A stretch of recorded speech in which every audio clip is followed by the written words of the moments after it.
Good morning, everyone. Can you all hear me and can you see the presentation? Yes. Amazing, thank you. So we've got the student leaders leading the assembly on wellbeing today. So please welcome our lovely three student leaders. Go on, introduce yourself. Good morning, everyone. I'm Hassan, the Deputy Head of Wellbeing. Good morning, everyone. I'm Kimberly, Head of Characters, and I hope you guys learn something by the end of this assembly. Hello, everyone. I'm Lucy, and I'm the Assistant Head of Wellbeing. I'm delighted to welcome you all to our Wellbeing Assembly today. As we gather here, it's important for us to take a moment to reflect on why conversations about well-being are not only important but relevant in our daily life. In a world where the pace of life seems to be quickening with each passing day, it's often easy for us to overlook the importance of nurturing our mental, emotional, and physical health. Yet, our well-being is a cornerstone of everything we do. It affects our performance at school, our relationship with others, and our overall quality of life. And today we're honored to stand before you to emphasize the significance of prioritizing your well-being and to share insights and strategies to help us thrive in all aspects of our lives.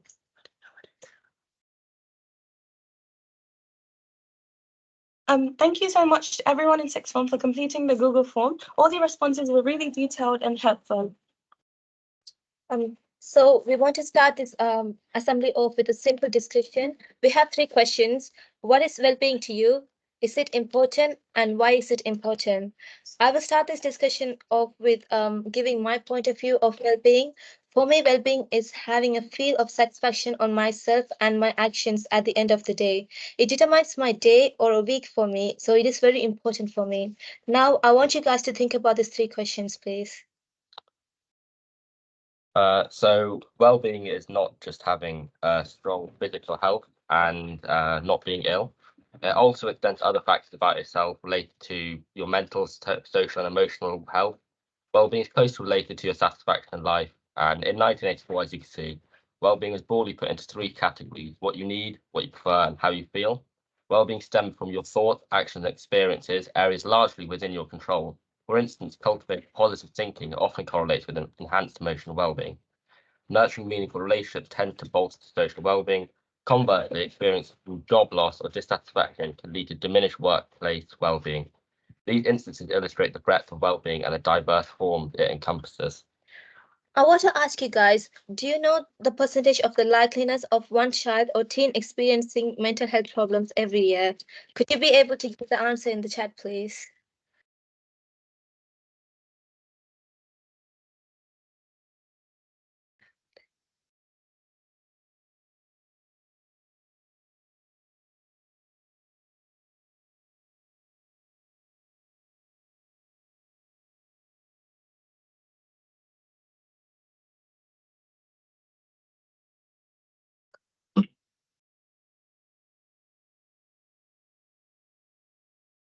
Miss Madden's class is right. It is 50% likely that one child is experiencing mental health problems every year.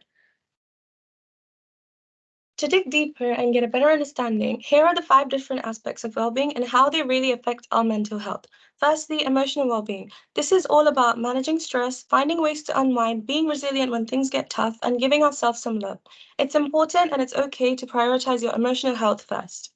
Then there's physical health, which is super important, but often gets overlooked at. We usually forget about physical health due to our busy schedules and exams. Hence, I want to emphasize that taking care of your body can really help with bad mental health. Just doing simple initiatives like exercising and eating right can make a big difference to how you feel mentally. And social well-being is all about staying connected, having real relationships, and meaningful conversations. And don't forget, reaching out when you're feeling lonely can really help. When it comes to work or school, it's all about finding what lights you up, doing stuff that matters to you and gives your life meaning and joy. And lastly, societal well-being. This is being involved in a community and caring about the world around you. Making a positive impact will not only make you feel happy, but also everyone else too. And remember, it's the little things that matter, whether it's taking out a moment to relax, going for a walk, talking to a friend, or getting involved in something cool in your neighborhood. Every little action adds up to a healthier and happier you. Next, we're going to see how to build on well-being. First, our emotional well being. We can build on it through being positive, mindful, gaining emotional well being, and being resilient. You can be positive by smiling even if you're not feeling happy. Forcing yourself to happy can actually improve your mood. Smiling releases chemicals in your brain that promote happiness and relaxation. It it also helps you view the world from a more positive perspective. Remember, being positive doesn't mean you never feel negative emotions. It means not letting those emotions control you. Keep looking on the bright side of life.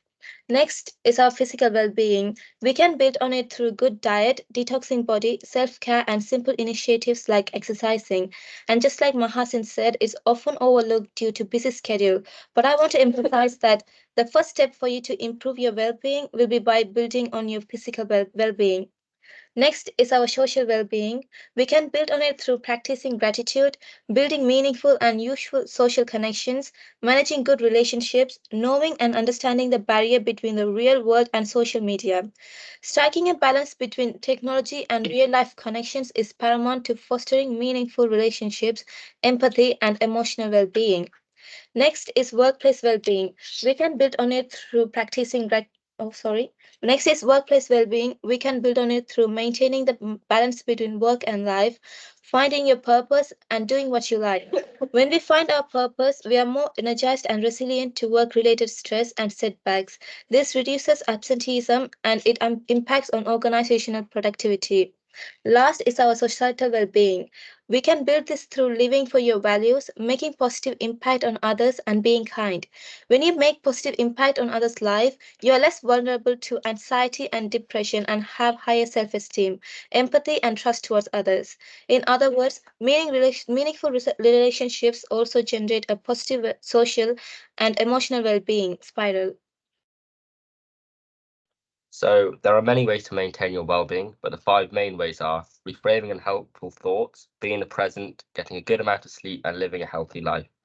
Connecting with others. So reframing your negative thoughts helps you to be optimistic. This optimism should lead you to have a better outlook on yourself and life.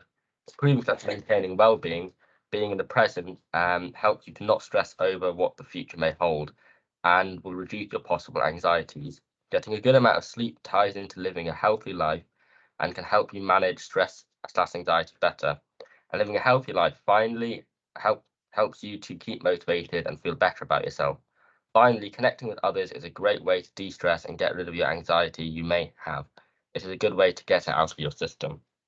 Misconceptions about well-being and mental health persist, but it's crucial for everyone to recognize them as such. It's essential to spread awareness that it's okay not to feel okay, and that experiencing challenges in mental health is a common human experience. So today we'll debunk 5 myths surrounding mental health together. The first mental health myth we are going to debunk is that saying that mental health issues are rare. Actually, mental health issues are very common, but due to stigma and misinformation, many people don't seek help or share their struggles. The statistics shows that 1 in 4 people experience mental health problems each year in England, and 1 in 6 people report on common issues, example anxiety and depression, every week. And I hope after this we are aware that mental health issues are way more common than we think they are and ask for help. So, busting myth number 2, it is not true that you only need to take care of your well-being. If you are suffering from mental health issues, everyone can benefit from increased happiness. It also can prevent you from possibly developing mental health issues from bad, negative habits and thought patterns. Number 3, seeking help is a sign of weakness. Seeking mental health support is not a sign of weakness, but it's an act of strength and courage. Acknowledging one's struggles and reaching out for help demonstrates resilience and proactive self-care. Individuals can start to prioritize emotional well-being, fostering personal growth and healthier communities when we start to dismantle the stigma around mental health. We all together have to start addressing the stigma around mental health and well-being to create a supportive environment where seeking help is encouraged and embraced at Finham Park. So, I'm now going to bust myth number 4, which states that mental health issues are just phases and mood swings. Mental health conditions are not simply mood swings or phases. It can be harmful to think like this because most mental health issues need professional help to overcome. Half of mental health issues start at 14, and if they can be dealt with early, they can also be overcome early. So it's important to not brush the warning signs off as just phases. The last myth that we are going to debunk in this assembly today is that only crazy people seek therapy and medications. Media portrayals and societal attitudes often perpetuate stereotypes about mental illness and treatment. Depictions of therapy and or medications in popular culture may reinforce the idea that only crazy or abnormal people seek such interventions, further isolating individuals who could benefit from support. Therapy and medications are not exclusive to individuals with severe mental illness. They are therapeutic tools that can help individuals to cope with various mental health challenges, including anxiety, depression, trauma, and stress. Seeking therapy or medication does not indicate a person's sanity or stability, but rather their proactive approach to addressing their mental health well being. Seeking help from therapy and medications actually shows that you're strong enough to face your fears. And I hope after this assembly, many people won't feel reluctant to seek help in any way you could. So who to talk to? You can always talk to someone on the head student team if you have any concerns about you or your friend's mental health. Any of the wellbeing officers and teachers are also people you can go to talk to. If you want more information about where to receive professional help, refer yourself to the wellbeing board outside of A block. As part of the Wellbeing Week, we will be hosting a drop-in session featuring enjoyable and interactive activities aimed to help students unwind from regular routines. The session is aimed for sixth formers only, so anyone in year 12 and 13 are welcome to come and join us. The session will be held in a mindfulness room setting with an option of activities like coloring, meditation, games, and you'll also have an opportunity to write a letter to your future self, share your experiences with the Truth Circle, or you can complete CBT sheets. All these activities are optional, and we would choose the one that best interests people who attend the drop-in. The drop-in would be in one of the classrooms upstairs and it will be open all day on Wednesday. You'd see either me, Lucian, or Kanimoli there, and we look forward to seeing everyone there. Thank you.